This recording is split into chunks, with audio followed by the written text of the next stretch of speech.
मनुष्य को अपने मन और बुद्धि को भगवान में स्थिर करने का अभ्यास करना चाहिए। भगवान कहते हैं कि यदि मनुष्य अपना मन बार बार संसार की वस्तुओं में लगाता रहेगा तो उसका मन भटकता रहेगा, लेकिन यदि वही मन भगवान के स्मरण, ध्यान और सेवा में लगाया जाए तो धीरे धीरे मन शांत और स्थिर हो जाता है। इसका अर्थ यह है कि मनुष्य का मन स्वभाव से चंचल होता है, वह हर समय इधर उधर दौड़ता रहता है। लेकिन जब मनुष्य अपने मन को भगवान के नाम, रूप और लीला में लगाता है तो उसका मन धीरे धीरे भगवान में लगने लगता है। इसलिए मनुष्य को चाहिए कि वह अपने जीवन में भक्ति का अभ्यास करे, चाहे वह जप के माध्यम से हो, ध्यान के माध्यम से हो या भगवान के गुणों का चिंतन करके। मनुष्य तुरंत भगवान में मन नहीं लगा पाता तो उसे अभ्यास करना चाहिए। अभ्यास का अर्थ यह है कि मन को बार बार भगवान की ओर ले जाना। जब भी मन संसार की ओर भागने लगे उसे फिर से भगवान की ओर मोड़ देना चाहिए। यह प्रक्रिया धीरे धीरे मन को शुद्ध करती है। यहाँ यह भी बताया गया है कि वैराग्य भी आवश्यक है।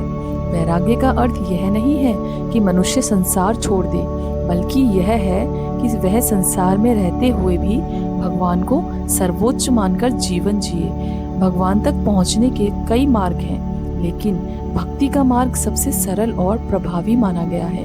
भक्ति का अर्थ है भगवान के प्रति प्रेम, श्रद्धा और समर्पण। जो मनुष्य भगवान का स्मरण करता है, उनके नाम का जप करता है और उनके गुणों का चिंतन करता है, वह धीरे धीरे भगवान के निकट पहुंच जाता है। यहाँ यह भी बताया गया है कि भक्ति के लिए कोई विशेष जाति, वर्ग या योग्यता आवश्यक नहीं है। हर व्यक्ति भक्ति के माध्यम से भगवान को प्राप्त कर सकता है। वह मनुष्य पूरी तरह भगवान की शरण में चला जाता है तो भगवान उसकी रक्षा करते हैं। भगवान कहते हैं कि जो व्यक्ति सच्चे मन से उनकी शरण में आता है वह संसार के दुखों से मुक्त हो जाता है। इसका अर्थ यह है कि मनुष्य को अपने जीवन के सभी कर्म भगवान को समर्पित करके आगे बढ़ता रहना चाहिए। जो मनुष्य ये समझ लेता है कि सब कुछ भगवान की इच्छा से हो रहा है तो उसके मन में शांति और संतोष आ जाते हैं। गीता का मूल संदेश भक्ति, ज्ञान और कर्म का संतुलन है। मनुष्य को चाहिए कि वह अपने कर्तव्यों का पालन करे, भगवान का स्मरण करता रहे और जीवन को धर्म और सत्य के मार्ग पर चलाए। जब मनुष्य ऐसा करते हैं तो उनका जीवन सफल और सार्थक बन जाता है। मनुष्य का जीवन केवल शरीर तक सीमित नहीं है। हम अक्सर अपने जीवन में पद, प्रतिष्ठा और पहचान के पीछे भागते रहते हैं। कोई महान बनना चाहता है, कोई धनवान बनना चाहता है, कोई राजा बनना चाहता है तो कोई प्रसिद्ध व्यक्ति। लेकिन जब मनुष्य इन उपाधियों से चिपका रहता है तब तक वह अपने असली स्वरूप को नहीं पहचान पाता। सच्चाई यह है कि हम यह शरीर नहीं है, हम एक आत्मा है जो इस शरीर में निवास कर रही है।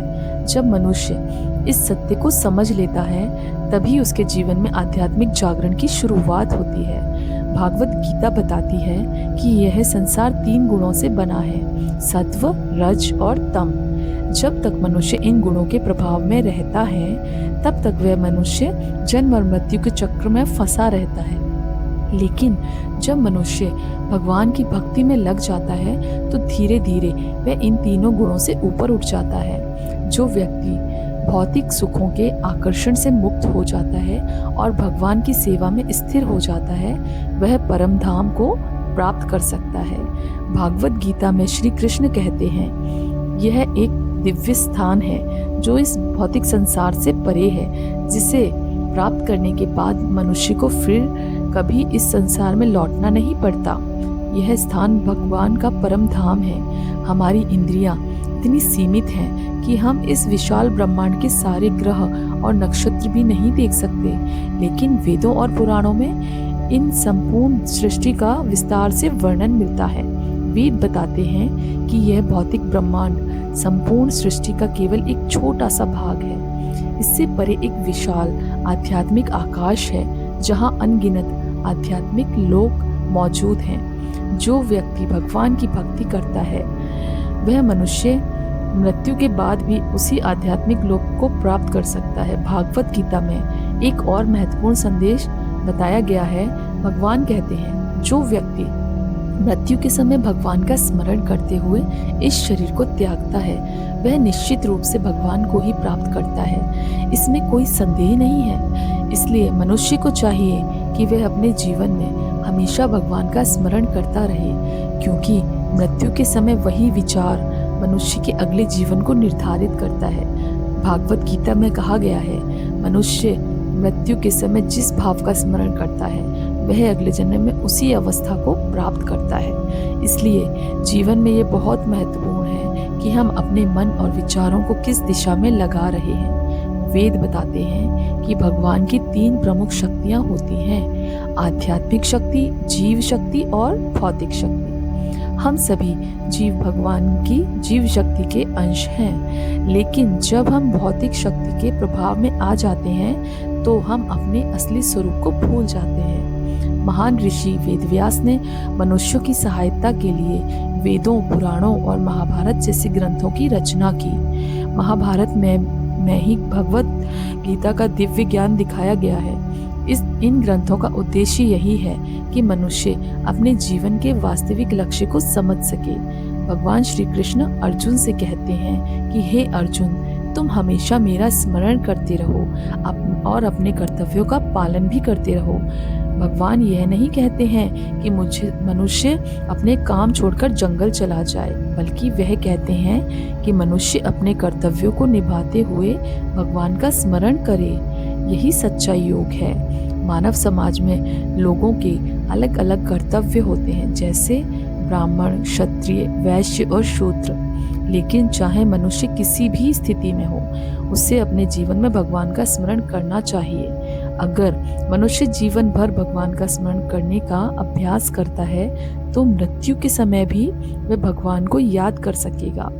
भगवान का नाम और भगवान स्वयं एक समान माने गए हैं, इसलिए भगवान के नाम का जप करते रहना चाहिए और ये सबसे सरल और शक्तिशाली साधना है।